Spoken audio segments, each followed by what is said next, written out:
Halo semuanya, jadi untuk video kali ini gue mau berbagi tentang bagaimana untuk menjadi orang yang baik. Untuk menjadi orang yang baik, kita harus pertama-tama memperhatikan cara kita memperlakukan diri kita dan juga diri orang lain. Jadi sebenarnya untuk jadi baik ini sebenarnya gampang banget, tapi semuanya harus mulai dari diri lo sendiri. Jadi untuk menjadi orang yang baik, kita harus mulai dengan diri kita dulu. Kita harus memperlakukan diri kita dengan lebih baik. Bagaimana untuk memperlakukan diri kita dengan lebih baik? Jadi baik itu adalah di saat kita itu merasakan hal-hal yang positif, hal-hal yang bisa membuat kita itu lebih tenang, lebih senang.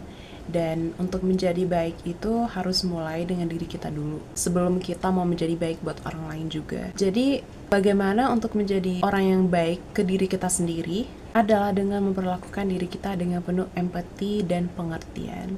Jadi empati ini sebenarnya adalah satu rasa kemampuan untuk kita merasakan sesuatu berdasarkan pengalaman kita atau pengalaman orang lain. Kalau lu taruh diri lu di tempat orang itu dan lu bisa membayangkan diri lu kayak, oh sebenarnya kehidupan dia itu seperti ini, sebenarnya ada alasan kenapa dia menjadi orang kayak gitu, menjadi orang kayak gini. Dan itu adalah di saat lu bisa ngerti bagaimana untuk menjadi seorang yang empati, lu bisa lebih berhati-hati dan juga menjaga perasaan orang lain biar mereka itu tidak sedih dan tidak merasakan kalau diri mereka itu udah dijahatin sama lu. Jadi semua ini harus berbalik ke diri lo sendiri. Lo harus memulai dengan diri lo. Bagaimana untuk menjadi baik ke orang adalah di saat lu juga menjadi baik buat diri lo. Lu tahu prioritas lu apa, lu tahu apa yang terbaik buat lu nggak mau nyakitin diri lo sendiri.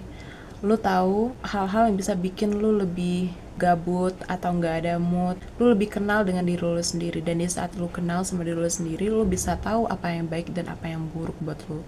Jadi setelah kita mengenal diri kita, setelah kita memperlakukan diri kita dengan lebih baik, di saat itu kita bisa memperlakukan orang lain dengan baik juga, dengan memahami perasaan mereka. Bayangin kalau lu hidup kayak mereka gitu, ya mungkin lu gak bisa 100% tahu atau 100% ngerasain apa yang mereka ngerasain saat itu, tapi lu bisa bayangin, lu bisa membayangkan misalnya mereka itu punya kehidupan yang agak sulit, punya masalah uang gitu. Lu bayangin kalau di saat lu juga gak punya uang, apa yang bakalan terjadi sama diri lu, apa yang bakalan lu lakuin kalau lu juga gak punya uang. Dan di saat kita lebih pengertian sama orang juga bakal mengerti kita, bakal pengertian sama kita, dan bakal mengapresiasi kita sebagai seorang manusia yang punya empati, seorang manusia yang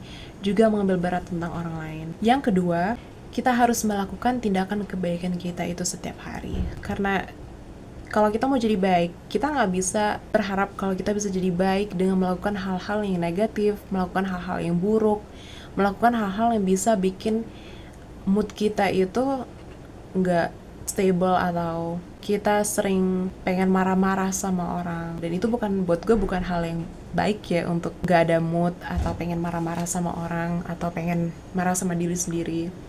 Dan kenapa buat gue kita harus berusaha untuk melakukan hal yang baik atau tindakan yang baik tiap hari? Karena di saat kita berusaha mempraktekkan diri kita untuk melakukan hal-hal yang baik, hal ini bakalan membuat kita lebih kebiasa.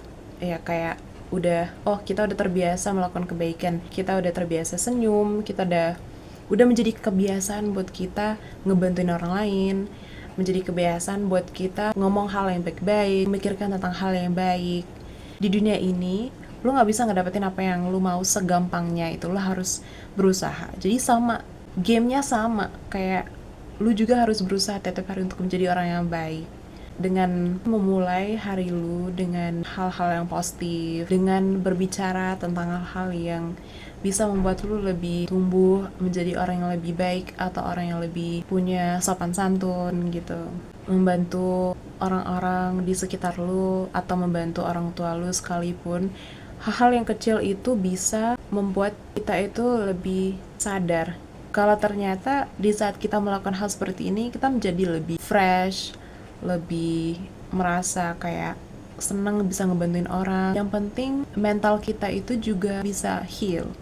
Mental kita itu bisa sembuh dengan melakukan hal-hal yang positif. Yang ketiga, kita harus terus belajar dan terus berkembang. Karena poin kedua tadi adalah kita itu belajar tiap-tiap hari untuk melakukan atau untuk melaksanakan tindakan yang baik tiap-tiap hari. Walaupun tindakan itu cuman tindakan yang kecil ya, tetapi itu sangat memberi kesan atau efek yang mendalam buat kita.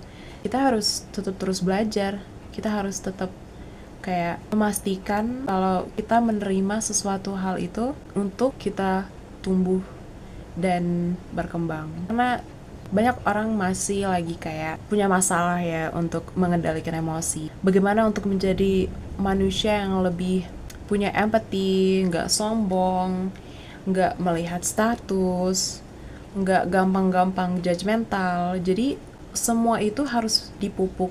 Dan karena mungkin kita itu struggle anak-anak zaman sekarang gitu ya, kita lebih ngerasa entitled atau ngerasa selfish, mementingkan diri. Tetapi kita itu sebenarnya ada saat kita nggak bakalan sendirian. Ada saat kita juga harus berhubungan sama orang, berinteraksi sama orang. Jadi semua itu butuh emotional intelligence yang sangat tinggi ya buat kita mengerti.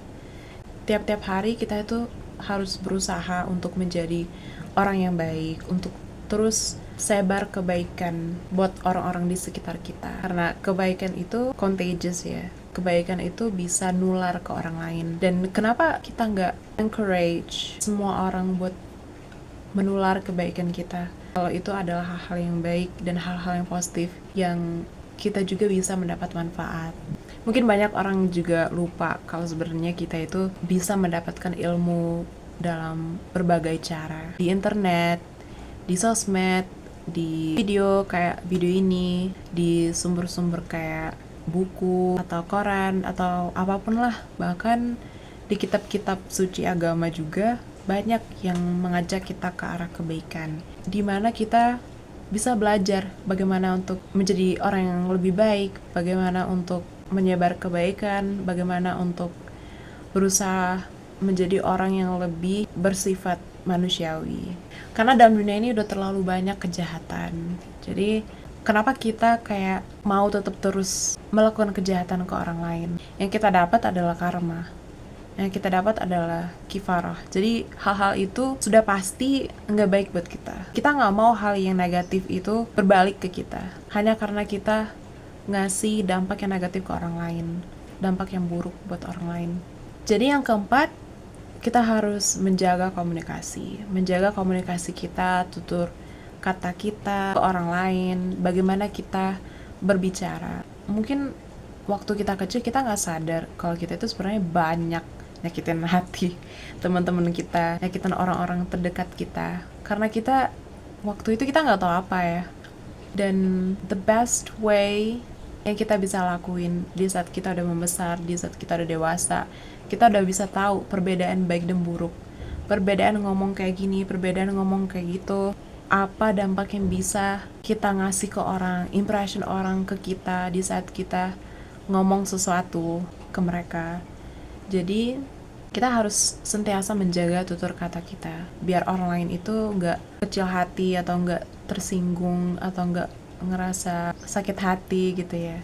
Banyak yang terjadi sekarang, orang-orang kayak iri atau pengen musuh, pengen rusuhan atau apapun itu karena kita nggak menjaga tutur kata kita dengan baik. Kita nggak menjaga komunikasi kita.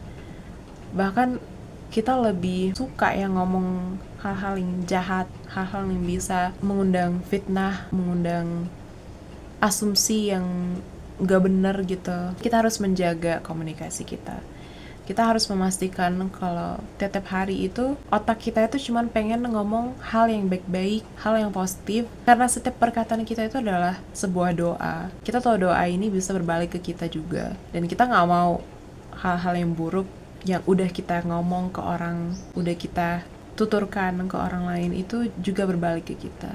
Kita juga harus menjaga komunikasi di orang-orang sekitar kita terutama sama orang tua, sama saudara, sama siapapun yang kita deket, yang sayang sama kita, karena kita harus menghormati orang-orang di sekitar kita, keluarga kita, karena mereka udah bersama kita dari dulu sampai sekarang bisa bertahan sama kita. Jadi kita juga harus ngelakuin hal yang sama selagi mereka nggak nyakitin kita, yang bisa kita nggak bisa kayak tolerate gitu ya, kayak abuse, emotional abuse atau physical abuse gitu. Itu kita nggak bisa tolerate. Itu cuma ada satu cara, yaitu kita harus menghindari diri kita dari terus kena mental or physical abuse. Dan satu lagi gue sadar ya, dalam persahabatan, untuk kita menjaga komunikasi, karena kita kan di dalam persahabatan kita banyak berbicara, banyak ngomong, banyak ngobrol,